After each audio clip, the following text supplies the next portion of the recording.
पिता परमेश्वर और प्रभु यीशु मसीह के नाम में आप सभी भाइयों और बहनों का स्वागत है। परमेश्वर के अनुग्रह से आज हम पहुंच गए हैं हमारा विषय नंबर 26, जिसका नाम है अदन की वाटिका में से निकलती हुई चार नदियां। अदन की वाटिका से निकलती चार नदियां। आज के इस विषय में, आज की इस पढ़ाई में परमेश्वर के पवित्र शास्त्र से हम देखने जा रहे हैं छिपी हुई कुछ रहस्यमय बातें और बहुत सुंदर आत्मिक मतलब। चलो पहले वचन में जाते हैं, घटना के बारे में पढ़ते हैं, फिर हम बात करें। जी, उत्पत्ति दूसरा अध्याय 10 से लेकर 14 वचन।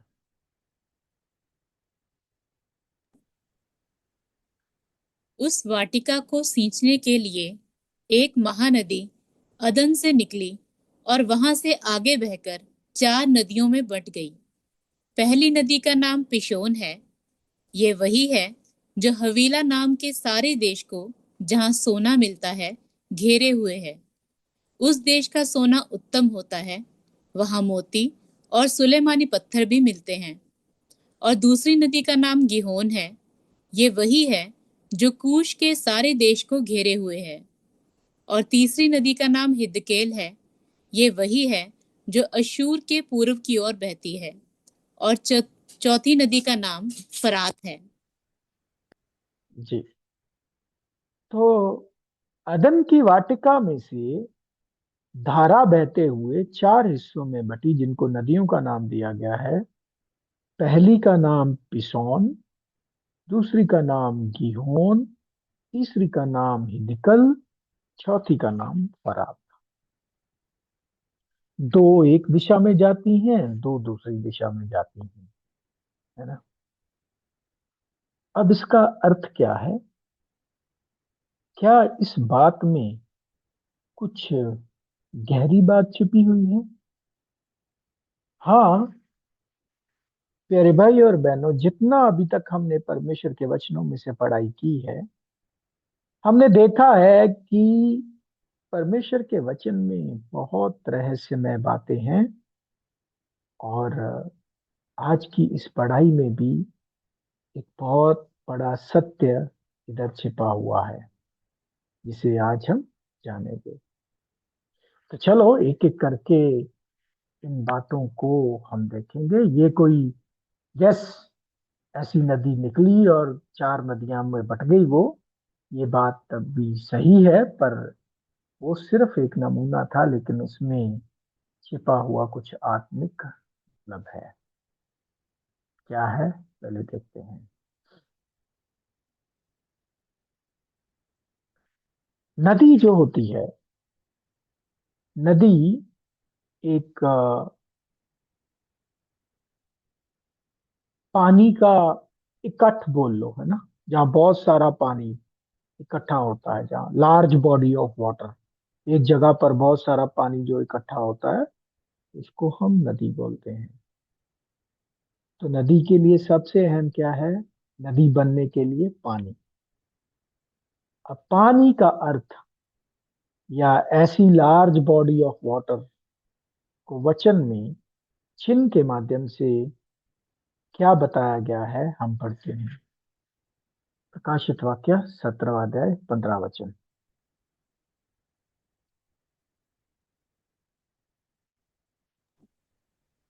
फिर उसने मुझसे कहा, जो पानी तूने देखे, जिन पर वेश्या बैठी है, वे लोग, भीड़, जातियां और भाषाएं हैं। तो सिंपल भाषा में पानी का मतलब संसार है। देखो, एक है वाटर ऑफ लाइफ, जीवन का जल, वो परमेश्वर का वचन है।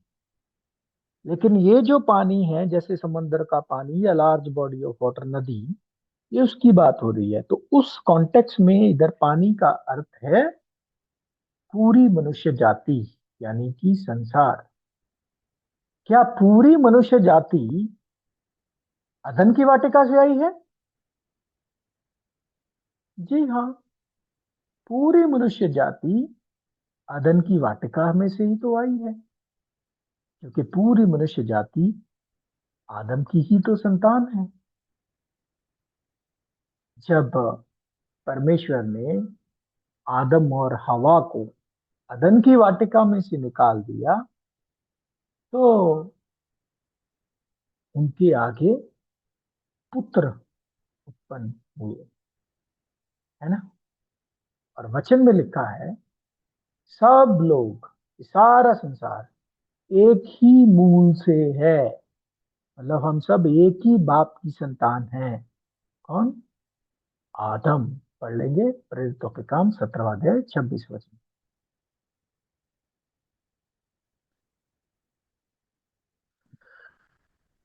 उसने एक ही मूल से मनुष्यों की सब जातियां सारी पृथ्वी पर रहने के लिए बनाई हैं, और उनके ठहराए हुए समय और निवास के सीमाओं को इसलिए बांधा है।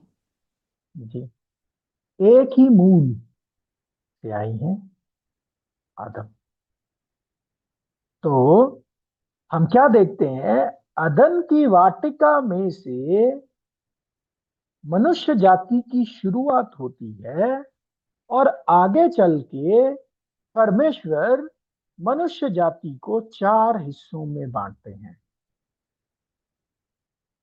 ये बहुत सुंदर तस्वीर है या नमूना है इस चीज का।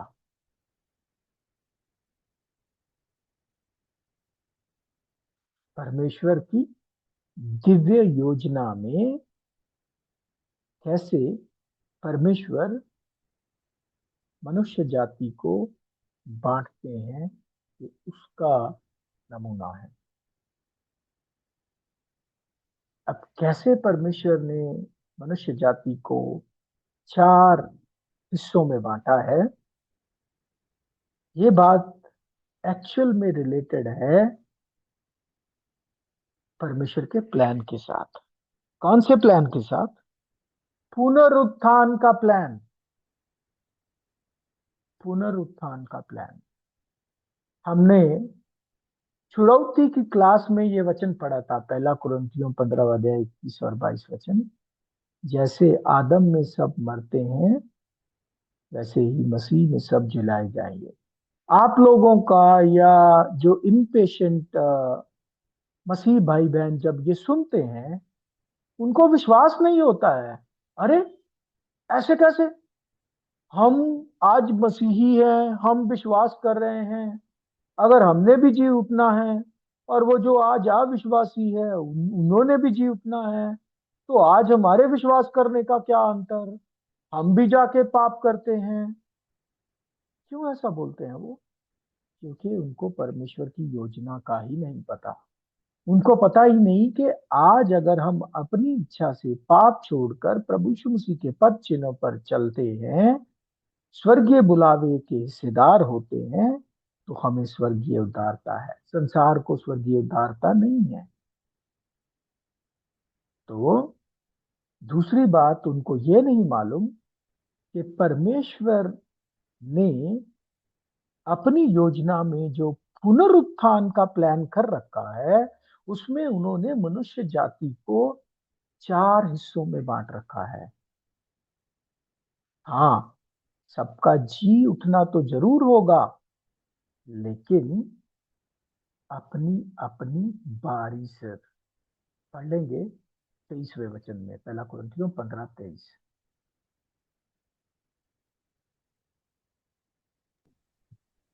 परंतु हर एक अपनी अपनी बारी से, पहला फल मसीह, फिर मसीह के आने पर उसके लोग। तो पहला फल है मसीह। अब आप लोगों को लगता है कि शायद ये खाली प्रभु यीशु मसीह की बात हो रही। जी नहीं, खाली प्रभु यीशु मसीह नहीं, बल्कि मसीहा, जो मसीह है, उसमें हेड है, बॉडी है। हेड कौन? प्रभु यीशु मसीह। बॉडी कौन? कलीसिया। ये दोनों मिलकर बनता है मसीह, ये है पहला फल। तो पुनरुत्थान अपनी अपनी बारी सर होगा। ऐसा नहीं कि सब एक ही साथ जी उठेंगे। ठीक है। ये पुनरुत्थान के विषय में इधर छिपा हुआ रहस्य है। परमेश्वर ने अपनी योजना में चार, ऐसा बोलूं तो बहुत अच्छा रहेगा, चार पुनरुत्थान प्लान कर रखे हैं। कितने? चार। और सबसे पहला पुनरुत्थान है कलीसिया का। ठीक है। इसीलिए वचन में, प्रकाशित वाक्य में लिखा है ना, धन्य और पवित्र वह जो पहले पुनरुत्थान का हिस्सेदार है। अगर पहला लिखा है तो मतलब उसके बाद भी कुछ है। तो कितने हैं टोटल? चार हैं पुनरुत्थान। ठीक है। ऐसे कुछ हम देख सकते हैं परिस्थिति, है ना। पिसोन और गिहोन एक साइड, यूफ्रेटिस, फरात और हिदकिल एक साइड। चलो अब देखते हैं पहली नदी कौन सी है और क्या दर्शाती है पहली नदी। पहली नदी का नाम है पिशोन, जिसने हवीला नाम के सारे देश को, जहां सोना मिलता है, घेरे हुए हैं। उस देश का सोना उत्तम है, वहां मोती और सुलेमानी पत्थर भी मिलते हैं। तो ये है सबसे बेस्ट, जिसे बोलते हैं ना, चोखा सोना, हीरे मोती जवाहरात। ये क्या है? ये है पहला पुनरुत्थान। और पहला वो पुनरुत्थान किसका है? पढ़ लेते हैं वचन में, प्रकाशित वाक्य 20:6 वचन।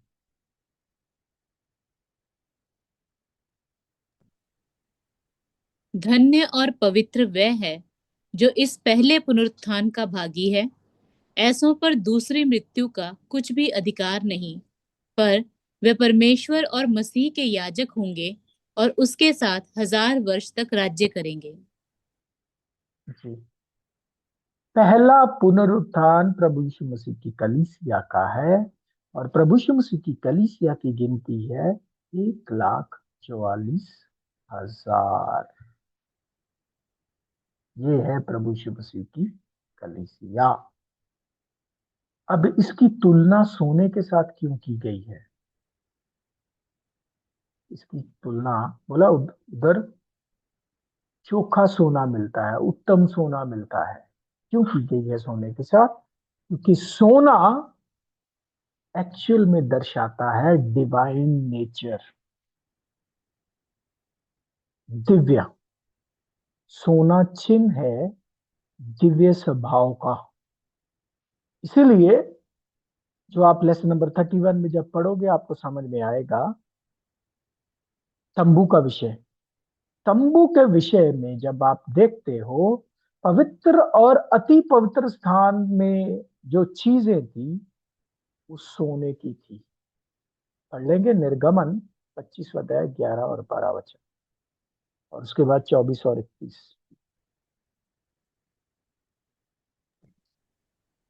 और उसको शुद्ध सोने से भीतर और बाहर मढ़वाना, और संदूक के ऊपर चारों ओर सोने की बाड़ बनवाना, और सोने के 4 कड़े ढलवाकर उसके चारों पायों पर एक और 2 कड़े, और दूसरी ओर भी 2 कड़े लगवाना।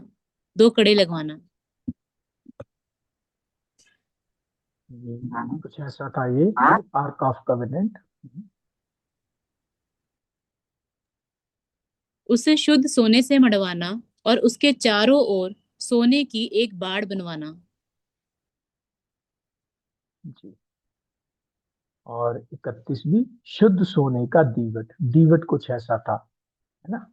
7 दीवट थे, सेंटर में ऐसे एक ही पीस से बने हुआ ये कारीगरी थी। और जो टैबरनेकल था वो कुछ ऐसा था कि ये था पवित्र स्थान और इधर था अति पवित्र स्थान।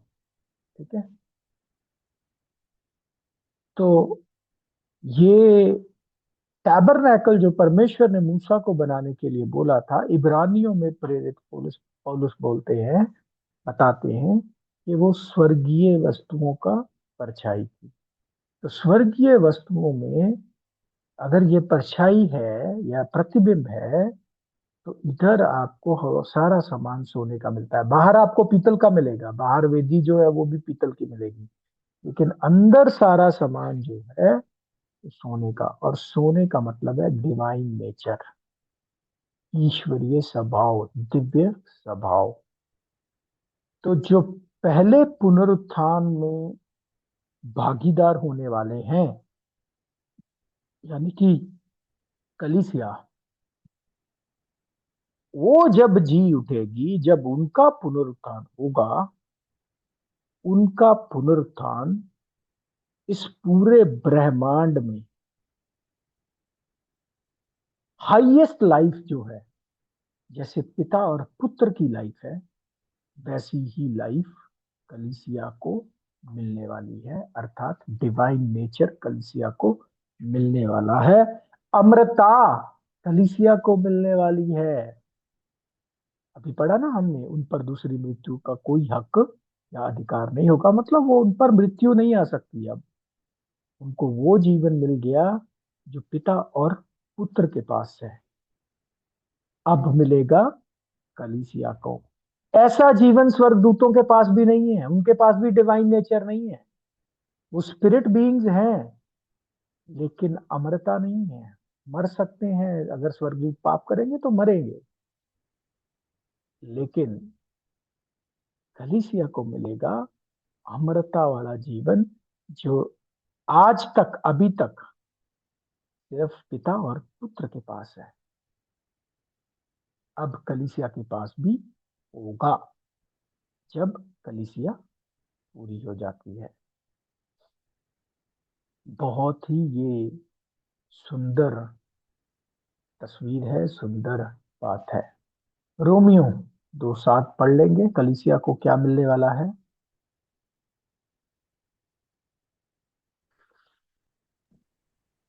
जो सुकर्म में स्थिर रहकर महिमा और आदर और अमरता की खोज में है, उन्हें वह अनंत जीवन देगा।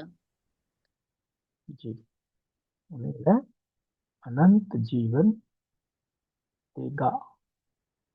अब हिंदी में अनंत जीवन, ठीक है, अच्छी बात है।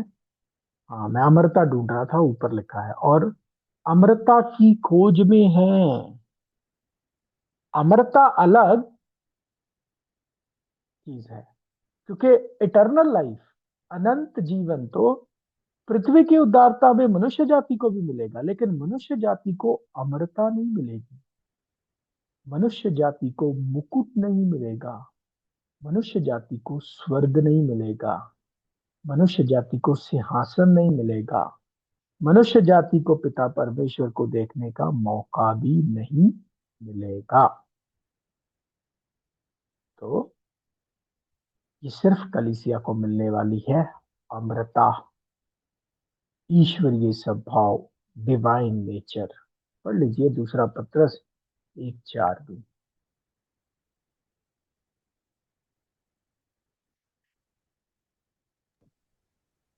जिनके द्वारा उसने हमें बहुमूल्य और बहुत ही बड़ी प्रतिज्ञाएं दी हैं, ताकि इनके द्वारा तुम उस सड़ाहट से छूटकर, जो संसार में बुरी अभिलाषाओं से होती है, ईश्वरीय स्वभाव के सहभागी हो जाओ।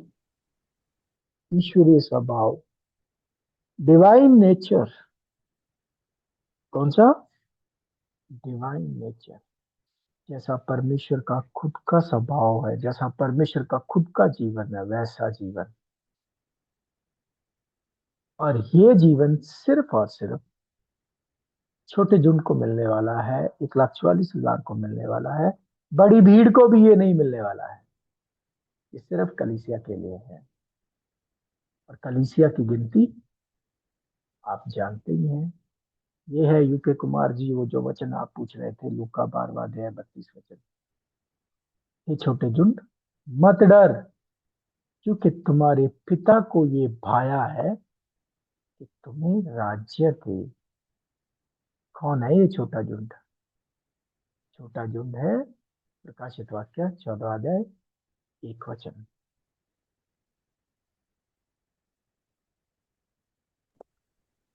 फिर मैंने दृष्टि की और देखो, वह मेम्ना सिय्योन पहाड़ पर खड़ा है और उसके साथ 1,44,000 जन हैं, जिनके माथे पर उसका और उसके पिता का नाम लिखा हुआ है।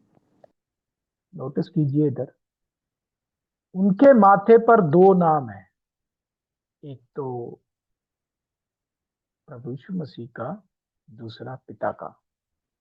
अगर पवित्र आत्मा कोई तीसरा शख्स होता ना, तो उसका भी नाम लिखा होता है इधर। लेकिन दो ही है, और ये दो अलग अलग हैं, पुत्र और पिता। ठीक है।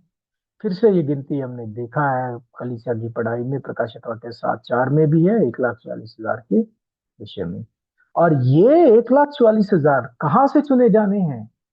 हर भाषा, हर जन, हर कुल, हर क्षेत्र, हर जाति, हर देश से। पढ़ लेते हैं प्रकाशित वाक्य 5:9। और वे ये नया गीत गाने लगे, तू इस पुस्तक के लेने और उसकी मोहरें खोलने के योग्य है, क्योंकि तूने वध होकर अपने लहू से हर एक कुल और भाषा और लोग और जाति में से परमेश्वर के लिए लोगों को मोल लिया है। चाहे एक ही बंदा हो, लेकिन 1,44,000 में हर भाषा, हर कुल, हर लोग, हर जाति में से लोग होंगे। ठीक है। पूरी पृथ्वी पर से रिप्रेजेंटेटिव होंगे। इसीलिए प्रभु यीशु मसीह ने अपने प्रेरितों को कमीशन दी, और वो कमीशन आपके और मेरे लिए भी है। प्रेरितों के काम, 1 अध्याय 8 वचन। परंतु जब पवित्र आत्मा तुम पर आएगा, तब तुम सामर्थ पाओगे और यरूशलेम और सारे यहूदिया और सामरिया में और पृथ्वी की छोर तक मेरे गवाह होंगे। जी, प्रभु के गवाह, सत्य के गवाह, सत्य की विटनेस करने की जिम्मेदारी प्रभु के गवाहों पर होगी। ठीक है। क्यों पृथ्वी के हर छोर तक जाना है? क्योंकि हर भाषा, हर कुल, हर जाति से प्रभु की कलीसिया में मेंबर होना चाहिए। और इसीलिए प्रभु बोलते हैं, जिसके कान है वे सुन ले। कान तो सबके ही होते हैं ना। ऐसा इस पृथ्वी पर कौन है जिसके कान नहीं है? सबके कान होते हैं। ये कौन से कान की बात हो रही है? यह है समझदारी के कान। मती 20 अध्याय 9 वचन।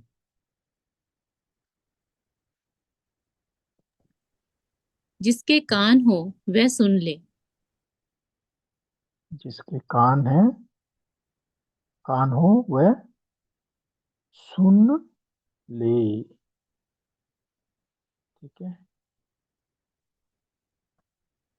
इसी क्लास में जब हमने शुरू किया, कुछ 60-70 लोग थे। रेगुलरली कोई ज्वाइन करते थे 30-25, है ना, ऐसे। लेकिन धीरे धीरे धीरे धीरे गिरते गिरते गिरते गिरते आज काउंटिंग ये है। तो काउंटिंग इसलिए है क्योंकि आपके कान हैं, आप सुन पा रहे हो। आपको परमेश्वर समझदारी दे रहे हैं, आपको परमेश्वर अपना आत्मा दे रहे हो, और आप उन कानों के माध्यम से सुन पा रहे हो। उनको नहीं सुन रहा था, उनको नहीं दिखाई दे रहा था, उन पर परमेश्वर के आत्मा का अनुग्रह नहीं था। इसलिए ना तो उनका सत्य में मन लगा, और कईयों ने तो विश्वास भी नहीं किया। तो प्रभु बोलते हैं, जिनके कान हैं वे सुन लें। क्योंकि जो सुनेंगे वही होंगे पृथ्वी का पहला फल। सुनना तो अल्टीमेटली सब नहीं है, राज्य में तो सबको सुनना पड़ेगा। अगर कोई नहीं सुनेगा तो वो जीवन के लायक नहीं है। चाहे स्वर्गीय जीवन, चाहे पृथ्वी का जीवन प्राप्त करना है तो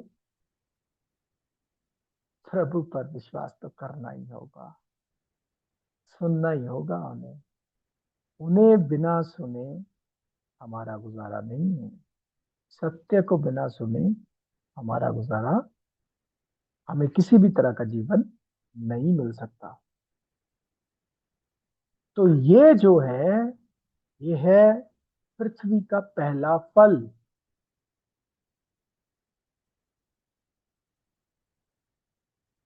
याकूब पहला अध्याय 18 वचन।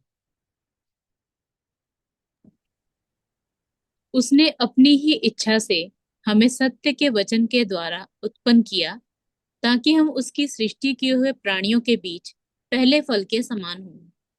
हाँ, परमेश्वर की जितनी भी सृष्टि है उसमें से पहला फल। आपको मालूम है ना, जो फसल होती है जब उसकी आप कटनी करते हो, कटनी का सबसे पहला फल आप परमेश्वर के लिए रखते हो।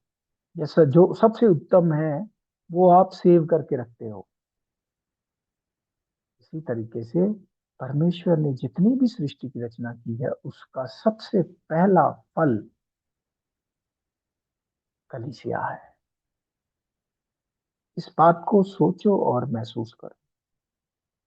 तो प्यारे भाई और बहनों, परमेश्वर की योजना में सबसे पहला झुंड जो मनुष्य जाति से परमेश्वर चुनते हैं वो है छोटा झुंड, यानी कि कलीसिया। और कलीसिया है परमेश्वर का असली खानदान, क्योंकि कलीसिया को मिलेगा वैसा जीवन जैसा पिता और पुत्र के पास है। लेकिन वह जीवन ऐसे ही तो प्राप्त नहीं हो जाएगा। ये आपने जब विश्वास किया तो आपके रास्ते में बिछ गए फूल ही फूल, उन फूलों से चल के जाना है। और परमेश्वर ने आपके लिए स्वर्ग रखा है, रख छोड़ा है। ना जी बाबा ना, ये गलत फहमी है, ये गलत फहमी है। ये जो होंगे 1,44,000, ये ऐसी परख होगी इनकी, ऐसी परख होगी जैसी पुत्र की हुई। उस लेवल की नहीं, लेकिन उसका कुछ हिस्सा, 1, 2, 10% जो भी है वो चखना होगा। ठीक है, तो ये है पहली नदी, पहला पुनरुत्थान, मनुष्य जाति में से पहला ग्रुप। अब चलते हैं दूसरे ग्रुप की ओर। ठीक है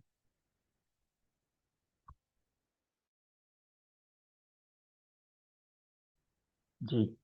तो दूसरी नदी जो पढ़ेंगे हम वो है गीहोन। और गीहोन के विषय में हम क्या पढ़ते हैं, पढ़िए जरा 2, 13 वचन में। और दूसरी नदी का नाम गिहोन है। ये वही है जो कूश के सारे देश को घेरे हुए है। कूश के सारे देश को घेरे हुए है। अब ये कूश क्या है? इथियोपिया, इंग्लिश में इथियोपिया, हिंदी में कूश। कौन है ये ग्रुप? ये अफ्रीकन ग्रुप, वो धरती जहां पर नीग्रोज जिसे बोलते हैं, नीग्रोज रहते। और नीग्रोज जो होते थे ना, अगर आप 100 साल पीछे जाओ तो नीग्रोज को गुलामों के तौर पर घर पे रखा था जाता था। जल्लाद, या फिर जो राजाओं के ना महल में पंखे चलाने वाले, हाथ वाले पंखे जो होते थे, या गुलामी के जितने भी काम काम होते थे वो नीग्रोस को ही रखा जाता था। तो मतलब सिंपल शब्दों में इथियोपिया या कूश दर्शाता है सर्वेंट क्लास। कौन सी क्लास? Servant class. तो गिहोन नदी दर्शाती है दूसरा ग्रुप पुनरुत्थान में, परमेश्वर की योजना में जो दूसरा पुनरुत्थान है, या जो दूसरे पुनरुत्थान में लोग होने वाले हैं, वो होगी सर्वेंट क्लास। ये सर्वेंट क्लास कौन है पता है? पढ़ते हैं प्रकाशित वाक्य 7:9 में।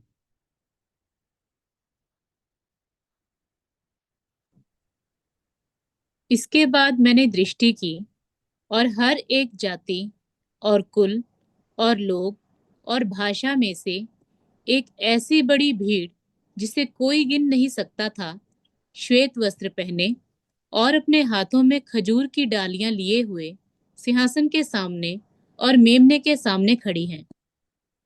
देखो क्या है,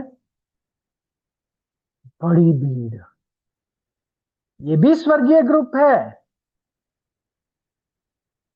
लेकिन इनके पास वो नहीं है जो छोटे जन के पास। इनका क्या काम है, ये बड़ी भीड़ का क्या काम है? 15वें वचन में देख लेते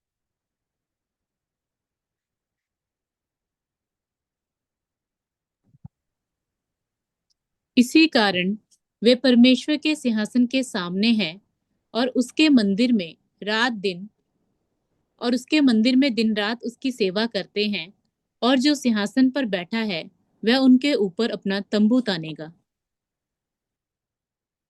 इनका काम है दिन रात सेवा का। अभी अभी मैंने बोला ना, ये कौन सी क्लास है? Servant class. सर्वेंट क्लास, सेवा की क्लास, सेवा करने वाली क्लास। और इनका काम है दिन रात परमेश्वर के टेम्पल की क्या करना? देखभाल, सेवा करना। अब ऊपर स्वर्ग में कोई ऐसा पत्थरों से बना हुआ तो टेम्पल है नहीं, क्योंकि उधर पत्थर थोड़ी मिलेंगे आपको। तो ये टेम्पल जो है, ये है कलीसिया। परमेश्वर का जो मंदिर है वो है कलीसिया।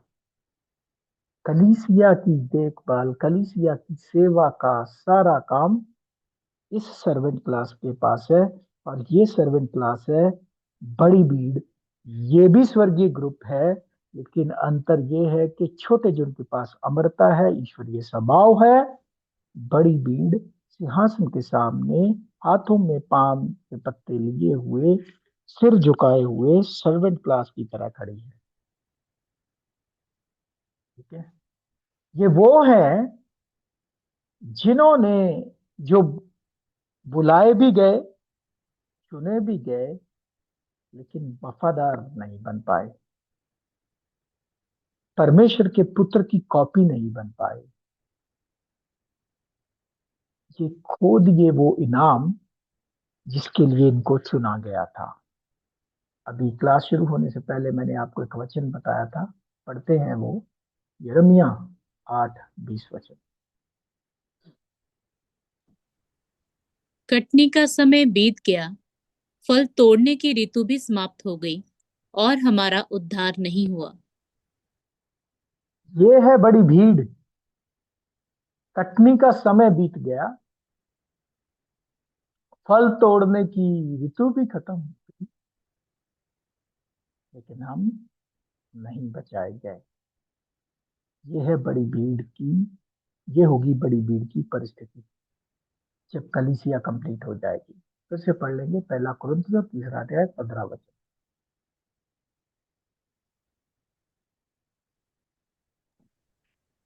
और यदि किसी का काम जल जाएगा तो वह हानि उठाएगा, पर वह आप बच जाएगा, परंतु जलते जलते। आप बच जाएगा, परंतु जलते जलते। बचेगा तो सही, लेकिन हानि उठाकर, जलते जलते। हानि क्या उठानी पड़ेगी? कि जिस मकसद के लिए चुना गया था, जब वो ही नहीं मिला तो हानि हो गई ना। ये लोग इनाम प्राप्त करने में फेल हो जाएंगे। ये लोग छोटा झुंड बनने के काबिल नहीं रहे, ये खो देंगे नाम। और ये कैसे होंगे? भजन संहिता 45:14।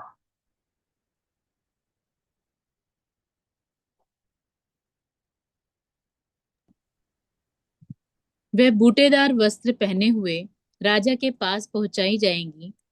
जो कुमारियां उसकी सहेलियां हैं, वे उसके पीछे पीछे चलती हुई तेरे पास पहुंचाई जाएंगी। तो एक है दुल्हन और एक है दुल्हन के पीछे चलने वाली सहेलियां। दुल्हन है कलीसिया, सहेलियां हैं बड़ी भीड़। इनको भी मिल जाएगा। ये पीछे पीछे मतलब दुल्हन के पीछे पीछे जा रही हैं, यानी जिधर दुल्हन गई उधर ही ये जा रही हैं। मतलब दुल्हन स्वर्ग जाएगी, ये भी स्वर्ग जाएंगे। अंतर सिर्फ ये है कि दुल्हन को मिलेगा डिवाइन नेचर, इनको मिलेगा एंजेलिक नेचर, ईश्वरीय मतलब स्वर्गदूतों वाला स्वभाव।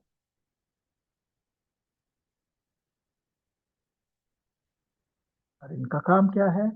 दिन रात परमेश्वर के मंदिर की सेवा करना। और बड़ी भीड़ का दर्शन देखा याकूब ने। क्या देखा? पढ़ते हैं उत्पत्ति 28:12। तब उसने स्वप्न में क्या देखा कि एक सीढ़ी पृथ्वी पर खड़ी है और उसका सिरा स्वर्ग तक पहुंचा है, और परमेश्वर के दूत उस पर से चढ़ते उतरते हैं। क्या देखता है वो दर्शन में? एक सीढ़ी पर से परमेश्वर के स्वर्गदूत ऊपर आ रहे हैं, नीचे जा रहे हैं। ये क्या है दर्शन? ये दर्शन है परमेश्वर के राज्य में बड़ी भीड़ के सदस्यों का काम। ये क्या किया करेंगे? ये क्या कर, इनका क्या काम होगा? इनका काम होगा, प्रभु यीशु मसीह और कलीसिया जब आकाश में राज्य करेंगे, ये बड़ी भीड़ के सदस्यों का काम होगा उस राज्य को सही रीति से ओवरसी करना, देखभाल करना। कहीं कुछ गलत तो नहीं हो रहा है? अगर कहीं कुछ गलत हो रहा है तो उसको करेक्शन करना। देख लो, जब प्रभु यीशु मसीह का राज्य 1000 साल का राज्य होगा, तो ये बड़ी भीड़ के माध्यम से क्या होने वाला है? पढ़ते हैं यशाया 30:21 वचन। और जब कभी तुम दाहिनी या बाईं ओर मुड़ने लगो, तब तुम्हारे पीछे से ये वचन तुम्हारे कानों में पड़ेगा। मार्ग यही है, इसी पर चलो। मतलब उस वक्त कोई गलत करना चाहे भी तो उसको इंस्ट्रक्शन आएंगी उसके कान में, नहीं नहीं नहीं नहीं, ये ठीक नहीं है, ये ठीक है, इस पर चलो। तो ये बड़ी भीड़ का काम होगा पुलिस की तरह काम करना, पुलिस की तरह काम करना। क्योंकि परमेश्वर के राज्य में कोई किसी को नुकसान नहीं पहुंचाएगा, वो ऐसे ही तो नहीं हो जाएगा ना। आज दुष्ट का राज्य है, दुष्ट के साथ लाखों गिरे हुए स्वर्गदूत हैं, ठीक है। ये गिरे हुए स्वर्गदूत आज आपके कानों में आकर आपसे क्राइम करवाते हैं, दुष्टता करवाते हैं, गलत काम करवाते हैं, आपको गलत सलाह देते हैं। इनको रिप्लेस, गिरे हुए स्वर्गदूतों को रिप्लेस करेगी बड़ी भीड़। उस वक्त आपके कान से आवाज आएगी पीछे से, नहीं, सही रास्ता ये है, इसी पर चलो, इधर उधर भटकना नहीं, यही रास्ता, इस पर चलो। फिर से पढ़ लीजिए यशायाह 11:9 के परमेश्वर के राज्य में कोई किसी को दुख या वो नहीं पहुंचाएगा। मेरे सारे पवित्र पर्वत पर ना तो कोई दुख देगा और ना हानि करेगा, क्योंकि पृथ्वी परमेश्वर के ज्ञान से ऐसी भर जाएगी जैसा जल समुद्र में भरा रहता है। परमेश्वर के राज्य में ये परिस्थिति होगी, ना पुलिस की जरूरत, ना आर्मी की जरूरत, ना मिसाइल की जरूरत, ना बंदूक की जरूरत, ना तलवार की जरूरत, ना ऐसी किसी और चीज की जरूरत। उस वक्त फुल इसका काम करेगी भी बड़ी भीड़। वो मनुष्य जाति को गाइड करेगी, भाई ये सही रास्ता है, इस पर चलो, ये गलत रास्ता है, ये मत अपनाना। इसलिए बोला तुम्हारे कान सुनेंगे, तुम्हारे कान में आवाज आएगी क्या, ये सही मार्ग है, इस पर चलो। तो ये है परमेश्वर की योजना में दूसरे पुनरुत्थान में हिस्सा लेने वाला ग्रुप। और ये दोनों के दोनों ग्रुप, ये दोनों की दोनों नदियां, अगर आप देखो, एक दिशा में जा रही हैं, यानी कि स्वर्ग। ये स्वर्गीय उदारता, ये स्वर्गीय पुनरुत्थान है। ठीक है, ये दोनों पृथ्वी के पुनरुत्थान है। अब तीसरे पुनरुत्थान की तरफ जाएंगे, या तीसरे ग्रुप की ओर। जी, पढ़ेंगे 2:14।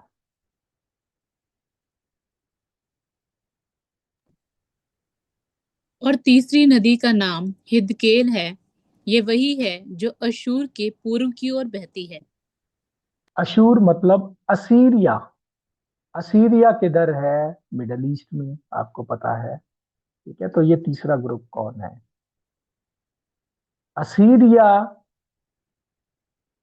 किस क्षेत्र में आता है? मेसोपोटामिया। मेसोपोटामिया, असीरिया एक्चुअल में एंशियंट असीरिया किसके बोलते हैं? इराक को। और मेसोपोटामिया इराक का हिस्सा है। तो ये किन की बात हो रही है? ये बुजुर्गों की बात हो रही है। कौन आया था मेसोपोटामिया से? देखते हैं, प्रेरितों के काम 7:2।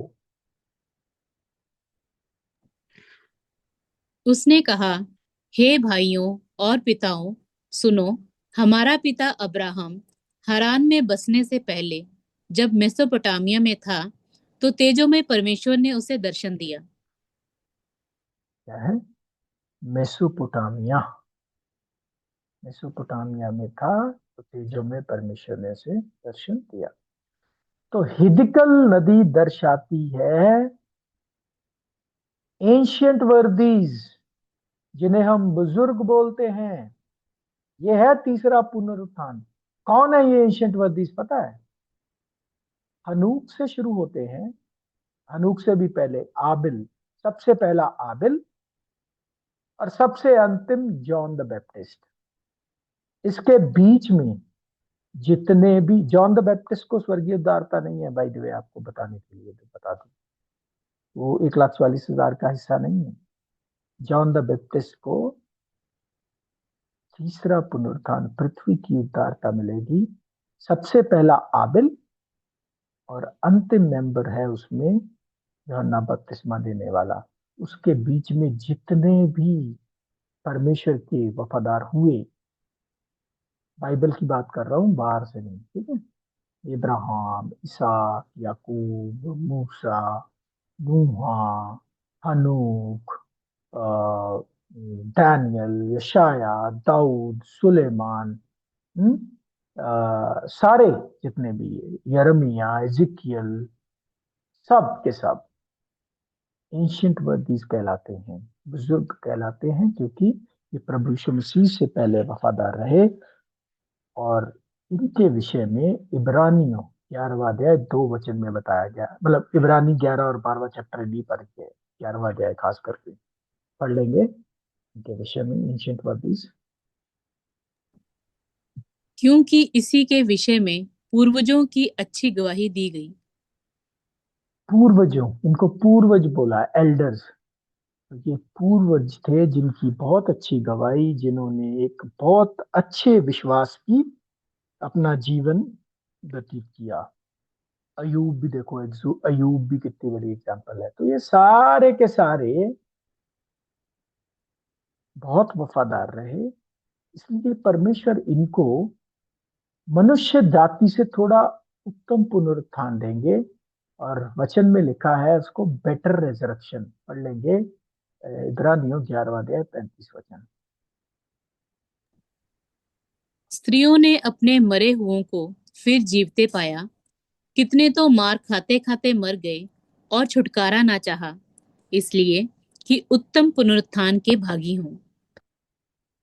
कौन सा पुनरुत्थान? उत्तम पुनरुत्थान।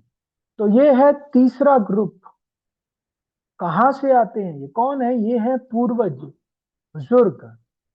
कहां से शुरू होते हैं? आदिल से लेकर यूहन्ना बपतिस्मा देने वाले तक जितने भी थे पूर्वज या बुजुर्ग, इनको मिलेगी पृथ्वी की उद्धारता, उत्तम पुनरुत्थान और कलीसिया का पूरा होना। इनके लिए कितना इंपॉर्टेंट है देखिए जरा 40 वचन में।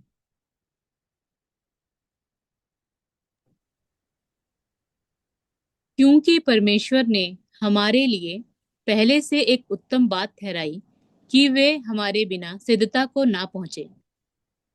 वे कौन? ये पूर्वज हमारे बिना सिद्धता प्राप्त नहीं कर सकते। मतलब जब तक कलीसिया पूरी नहीं होती, ये भी संपन्न नहीं हो सकते, ये भी संपूर्ण नहीं हो सकते, ये भी नहीं जी उठेंगे, इनका पुनरुत्थान नहीं होगा। क्योंकि सबसे पहला पुनरुत्थान कलीसिया का है, दूसरा पुनरुत्थान बड़ी भीड़ का है, और तीसरा पुनरुत्थान जो पृथ्वी का पुनरुत्थान, पृथ्वी का पहला है और वैसे ओवरऑल तीसरा है। ये है पूर्वजों का। और पूर्वज हैं ये सारे जिनको परमेश्वर क्या बनाने वाले हैं पता है? इस पृथ्वी के राजा बनाने वाले हैं। जरा सोचिए पृथ्वी की परिस्थिति। जब पृथ्वी को रूल करेंगे दानियल, यशाया, अयूब, याकूब, आइसैक, क्या बोलते हैं, इब्राहिम, नूहा, हनूक, आबिल, जब ये लोग पृथ्वी पर रूल करेंगे, पृथ्वी क्यों नहीं अच्छी होगी? है ना? वचन में पढ़ लेते हैं, भजन संहिता 45:16। तेरे पितरों के स्थान पर तेरे संतान होंगे, जिनको तू सारी पृथ्वी पर हाकिम ठहराएगा। जी, पृथ्वी का हाकिम ठहराएगा। तो इनको पृथ्वी के सरदार बनाया जाए। यहाँ तक कि शारीरिक रूप में जो प्रभु यीशु मसीह के पिता कहे गए यूसुफ, वो भी एंशियंट वर्डीज में ही आएंगे। क्योंकि प्रभु यीशु मसीह के बपतिस्मा लेने से पहले, तंग रास्ता खुलने से पहले ही उनकी मृत्यु हो गई थी। तो यूसुफ जो पहले चुपचाप मरियम को छोड़ने वाले थे, परमेश्वर के स्वर्गदूत ने आके उनको समझाया, उन्होंने फिर ऐसा नहीं किया। तो उसका इनाम ये है कि परमेश्वर उसकी इस वफादारी, इसके इस आज्ञा पालन का इनाम उनको ये देंगे कि वो एंशियंट वर्डीज में शामिल हो जाएंगे। और रही बात प्रभु यीशु मसीह की मम्मी की, तो प्रभु यीशु मसीह मम्मी की मम्मी जो मरियम जिनका नाम है, वो 1,44,000 में से एक सदस्य है। प्रेरितों के काम 1:14 पक्की।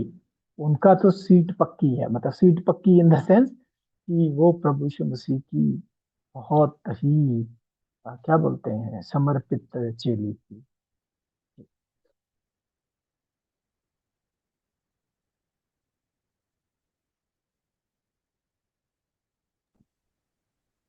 ये प्रेरितों के सब काम। कई स्त्रियों ये सब कई स्त्रियों और यीशु की माता मरियम और उसके साथ और उसके भाइयों के साथ एकचित होकर प्रार्थना में लगे रहे। जी, तो प्रभु यीशु मसीह की मम्मी प्रभु यीशु मसीह के बाद प्रेरितों के साथ पूरी तरह मिनिस्ट्री में इन्वॉल्व थी। ठीक है। तो बाकी आप खुद थोड़ा इसमें से लेसन में से देख लीजिएगा। आ, चलो कर लेते हैं एनीवेज। वो आप लोग अक्सर एक वचन देखते होंगे। वचन है प्रेरितों के काम 2:17, जिसको सामने रखकर आज लोग कुछ भी मनगढ़ंत कहानियां सुनाते हैं, बोलते हैं मैंने दर्शन देखा, मैंने ये किया, मैंने वो किया। क्या इस वचन का अर्थ ये है? चलो अब देखते हैं, प्रेरितों के काम 2:17 पढ़ लेंगे। परमेश्वर कहता है, कि अंत के दिनों में ऐसा होगा कि मैं अपना आत्मा सब मनुष्यों पर उड़ेलूंगा, और तुम्हारे बेटे और तुम्हारी बेटियां भविष्यवाणी करेंगी, और तुम्हारे जवान दर्शन देखेंगे, और तुम्हारे वृद्ध पुरुष स्वप्न देखेंगे। तो ये वृद्ध पुरुष स्वप्न देखेंगे, जवान क्या करेंगे? दर्शन देखेंगे। ये कब होगा? जब मैं अपनी आत्मा सब प्राणियों पर उड़ेलूंगा। अब सब प्राणियों पर आत्मा उड़ेलने का समय कब है? जब परमेश्वर का राज्य आएगा। परमेश्वर के राज्य में क्या होने वाला है कि बेटे बेटियां भविष्यवाणी करेंगी। भविष्यवाणी का मतलब क्या है? परमेश्वर का वचन, बाइबल। ये भविष्यवाणियां नहीं जो आप सुनते हो, अरे उसके बेटा होने वाला है, उसकी टांग टूटी थी, टांग ठीक होने वाली है, उसका वीजा लगने वाला है, उसकी शादी होने वाली है, उसको लड़का मिलने वाला है, उसको लड़की मिलने वाली है। ये सब ढोंग के काम नहीं, भविष्यवाणी है परमेश्वर का वचन। तो उस वक्त सब लोग भविष्यवाणी करेंगे, मतलब सब लोग वचन की बातें करेंगे, और तुम्हारे जवान दर्शन देखेंगे, और तुम्हारे वृद्ध वो स्वप्न देखेंगे। तो वृद्ध स्वप्न देखेंगे का मतलब क्या? कि ये जो पूर्वज थे, इन लोगों ने बहुत सारी किताबें लिखी, बहुत कुछ लिखा। दानियल ने लिखा, यशाया ने लिखा, और दानियल ने देखो 12वें अध्याय में बोला अंतिम दिनों में ज्ञान इतना बढ़ जाएगा, ऐसे होगा वैसे होगा। वो बोलता है कि लाइट्स ऐसे घूमा करेंगी, मतलब गाड़ियों के विषय में बताया गया है। तो ये सब बातें लिखी गई हैं। उस वक्त ये इनके लिए सिर्फ सपने थे, क्योंकि इनको पता ही नहीं था कि कैसे होने वाला है। लेकिन जब ये उत्तम पुनरुत्थान पाकर जी उठेंगे, पहली बात तो उत्तम पुनरुत्थान पाकर जब ये जी उठेंगे, इनकी एग्जैक्ट आयु होगी 30 वर्ष। 30 वर्ष की आयु में ये जी उठेंगे, मतलब बुढ़ापे में मरे होंगे लेकिन जवानी में 30 साल की आयु में जी उठेंगे। संपूर्ण एज 30 ईयर्स होती है, तो उसमें जी उठेंगे। और जो चीजें इन्होंने उस वक्त सपनों के माध्यम से देखी, वो अपनी आंखों से अब पूरी होते हुए देखेंगे जवानी में, मतलब जब ये उत्तम पुनरुत्थान में जी उठेंगे। तो क्या थी ये ये कैसे सपने थे? देख लेते हैं। इशाया 11वां अध्याय 6 से लेकर 8 वचन।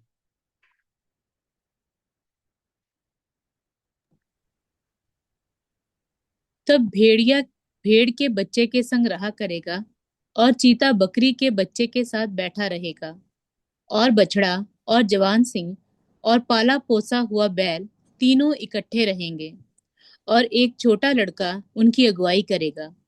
गाय और रीछनी मिलकर चरेंगी, और उनके बच्चे इकट्ठे बैठेंगे, और सिंह बैल के समान भूसा खाया करेगा। दूध पीता बच्चा करैत के बिल पर खेलेगा, और दूध छुड़ाया हुआ लड़का नाग के बिल में हाथ डालेगा। देखिए, तो आज हम भी ये देख रहे हैं, तो हमें क्या लग रहा है? सपने, सपना लग रहा है ये। लेकिन उस वक्त ये हकीकत होगी, लोग अपनी आंखों से ये चीजें देखेंगे। ठीक है, तो ये बात है, ये है इसका इंटरप्रिटेशन, ये है इसका मतलब। ऐसा नहीं कि कुछ भी आपके बेटे बेटियां उठे और भविष्यवाणियां करनी शुरू कर दी। नहीं भाई, ऐसे काम नहीं। तो ये बात है। फिर से देख लो मीका 4:3। मीका 4:3 के मतलब कोई देश एक दूसरे पर दोबारा जाति चढ़ाई नहीं करेगी।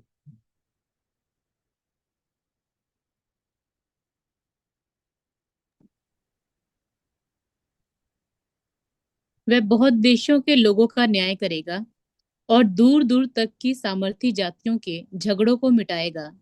इसलिए वे अपनी तलवारें पीट कर हल के फाल और अपने भालों से हंसियां बनाएंगे।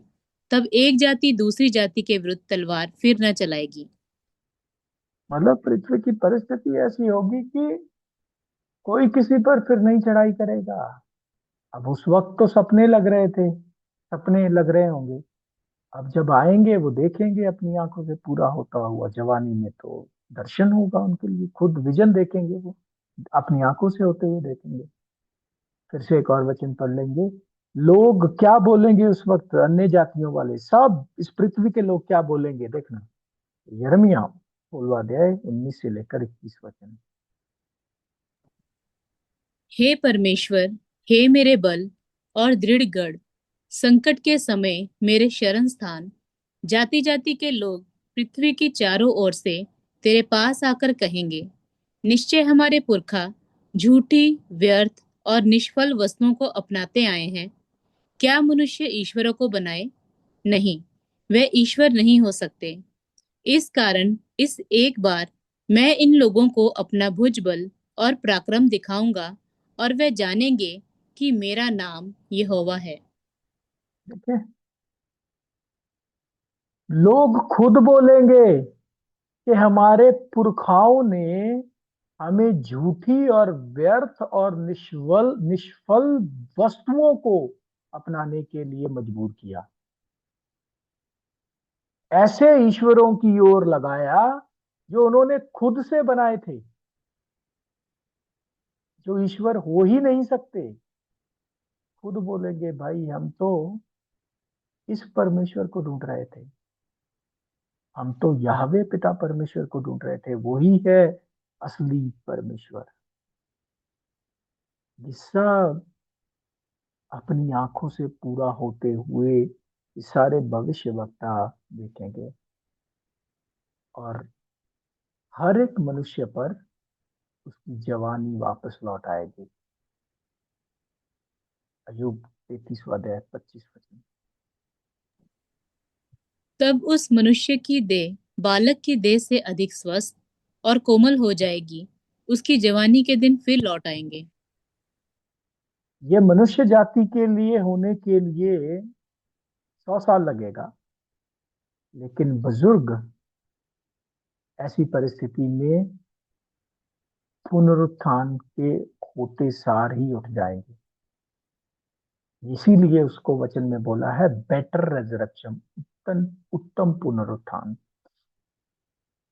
तो प्यारे भाई और बहनों, परमेश्वर की योजना में तीसरा झुंड जो पुनरुत्थान में जी उठेगा, और पृथ्वी का पहला झुंड वो है बुजुर्ग, पूर्वज, आबिल से लेकर यूहन्ना बपतिस्मा देने वाले तक।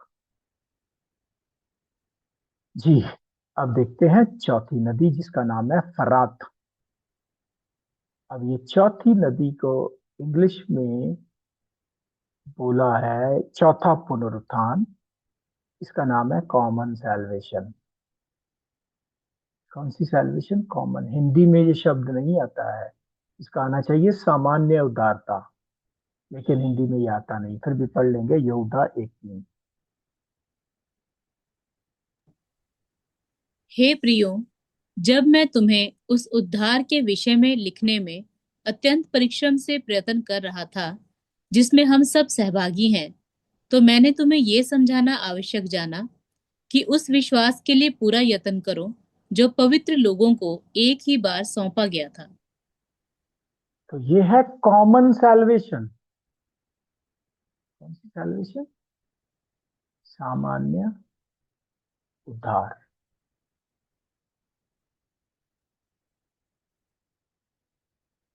अब ये सामान्य उद्धार में आने वाले कौन होंगे?